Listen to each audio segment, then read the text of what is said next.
നമസ്കാരം. ഡെൻമാർക്കിൽ ബോംബ് പൊട്ടിച്ച Trump അമേരിക്കക്കെതിരെ യുദ്ധസജ്ജമായിട്ട് Denmark നിൽക്കുന്നു. ഇറാനൊപ്പം അമേരിക്ക ഡെൻമാർക്കിനെതിരെ സൈനികമായിട്ടുള്ള നീക്കത്തിന് ഒരുങ്ങിക്കഴിഞ്ഞിരിക്കുന്നു.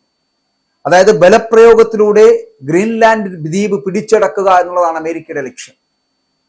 ഗ്രീൻലാൻഡ് പിടിച്ചെടുത്തേ അടങ്ങൂ, അല്ലെങ്കിൽ ഗ്രീൻലാൻഡ് ബലപ്രയോഗത്തിലൂടെ പിടിച്ചടക്കുമെന്നുള്ള ട്രംപിന്റെ ഭീഷണി നിൽക്കുമ്പോൾ ഡെൻമാർക്ക് വളരെ കൃത്യമായിട്ടുള്ള തിരിച്ചടി നൽകുവാൻ യുദ്ധസജ്ജമാവുകയാണ്. യുഎസിന്റെ അധിനിവേശം ഒരിക്കലും അനുവദിക്കില്ല എന്ന് തന്നെയാണ് ഗ്രീൻലാൻഡ് പ്രഖ്യാപിച്ചിരിക്കുന്നത്. ഗ്രീൻലാൻഡ് ദ്വീപ് പിടിച്ചെടുക്കുമെന്ന അമേരിക്കൻ പ്രസിഡന്റ് ഡൊണാൾഡ് ട്രംപിന്റെ പരസ്യ ഭീഷണിക്ക് പിന്നാലെ യുഎസുമായിട്ട് ഒരു പൂർണ്ണതോതിലുള്ള യുദ്ധത്തിന് ഡെൻമാർക്ക് തയ്യാറെടുത്തിരിക്കുന്നു എന്നുള്ളതാണ് ഏറ്റവും ഞെട്ടിക്കുന്ന റിപ്പോർട്ടുകൾ എന്ന് പറയപ്പെടുന്നത്.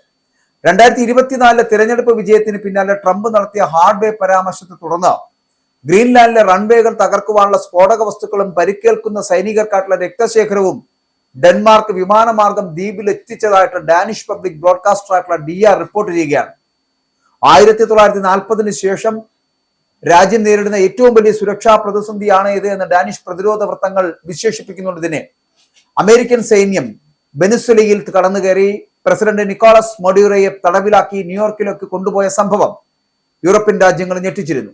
വെനിസ്വേലയിൽ സംഭവിച്ചത് ഗ്രീൻലാൻഡിലും ആവർത്തിക്കുമെന്ന് ഭയന്നാണ് ഡെൻമാർക്ക് അടിയന്തര പ്രതിരോധ നടപടികളിലേക്ക് കടന്നിരിക്കുന്നത്. റഷ്യൻ ചൈനീസ് കപ്പലുകൾ ഗ്രീൻലാൻഡ് ലക്ഷ്യമിടുന്നുണ്ട് എന്നും ദേശീയ സുരക്ഷയ്ക്കായിട്ട് ദ്വീപ് അമേരിക്കയ്ക്ക് വേണമെന്നുമാണ് ട്രംപ് വാദിച്ചത്.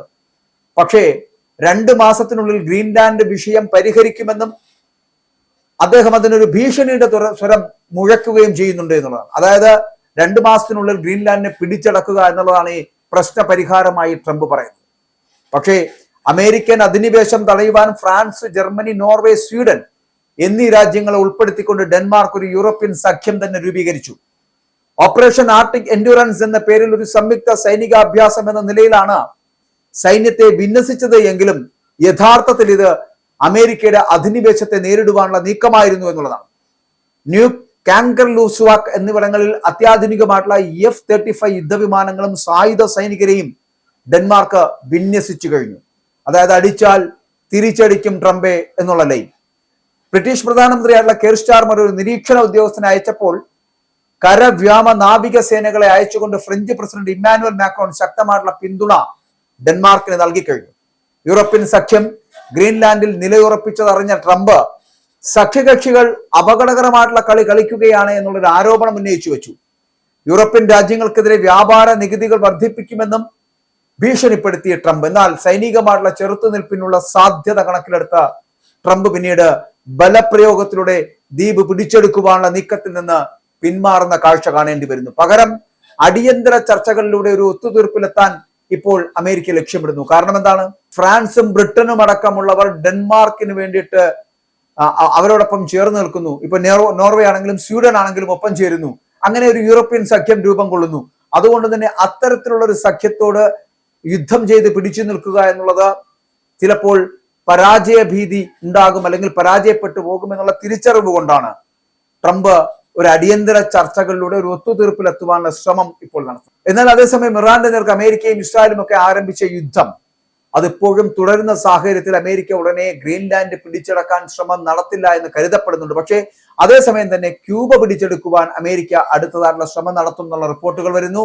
ക്യൂബയുടെ ഇപ്പോഴത്തെ സ്ഥിതി മോശമായ സാഹചര്യത്തിൽ അതുകൂടി ഫലപ്രദമായിട്ട് മുതലെടുക്കുവാനുള്ള ഒരു ശ്രമം അമേരിക്കയുടെ ഭാഗത്ത് നിന്ന് ഉണ്ടാകുന്നുണ്ട് എന്നുള്ളതാണ് പാശ്ചാത്യ മാധ്യമങ്ങളടക്കം റിപ്പോർട്ട് ചെയ്തത്. അപ്പോൾ ക്യൂബയെ പിടിച്ചടക്കുക, ഒപ്പം ഗ്രീൻലാൻഡിനെ പിടിച്ചടക്കുക, ഡെൻമാർക്കിനോട് യുദ്ധം ചെയ്യുക, ഒപ്പം തന്നെ ഇറാനെ തച്ച് തകർക്കുക എന്നുള്ളതൊക്കെ ലക്ഷ്യത്തോടു കൂടി യുദ്ധം മാത്രം മുൻപിൽ കണ്ടുകൊണ്ട് മുന്നോട്ട് പോകുന്ന ഒരു നേതാവായി ട്രംപ് അധപ്പതിക്കുന്നു എന്നുള്ളതാണ്. അപ്പോൾ ഇവിടെ ഇനി ഡെൻമാർക്ക് രണ്ടും കൽപ്പിച്ച് മുന്നിലാണ്. ഗ്രീൻലാൻഡിനെ പിടിച്ചടക്കുവാൻ എത്തുന്ന ട്രംപിനെ വധിക്കുക, അല്ലെങ്കിൽ അവർക്കെതിരെ ശക്തമായിട്ടുള്ള പ്രതിരോധം തീർക്കുക എന്ന് തന്നെയാണ് ഡെൻമാർക്ക് തീരുമാനിച്ചിരിക്കുന്നത്. ആ ഡെൻമാർക്കിന് ഫ്രാൻസിന്റെയും ബ്രിട്ടന്റെയും നോർവേയുടെയും സ്വീഡന്റെയും ഒക്കെ പിന്തുണ കൂടി ആയതോടുകൂടി വളരെ കൃത്യമായിട്ടുള്ള യുദ്ധത്തിന് തയ്യാറെടുത്തു കഴിഞ്ഞു ഡെൻമാർക്ക്. ഡെൻമാർക്കിൽ ബോംബ് പൊട്ടിച്ചുകൊണ്ട് ട്രംപ് മുന്നോട്ട് പോകുമ്പോൾ തിരിച്ചടി എന്ന് പറയപ്പെടുന്ന ഭയാനകമായിരിക്കും എന്നുള്ള കാര്യത്തിൽ തർക്കമില്ല. അതുകൊണ്ട് തന്നെ ഡെൻമാർക്ക് യുദ്ധസജ്ജമായി കഴിഞ്ഞിരിക്കുന്നു അമേരിക്കയെ തച്ചു തകർക്കുന്നതിന് വേണ്ടിയിട്ട്.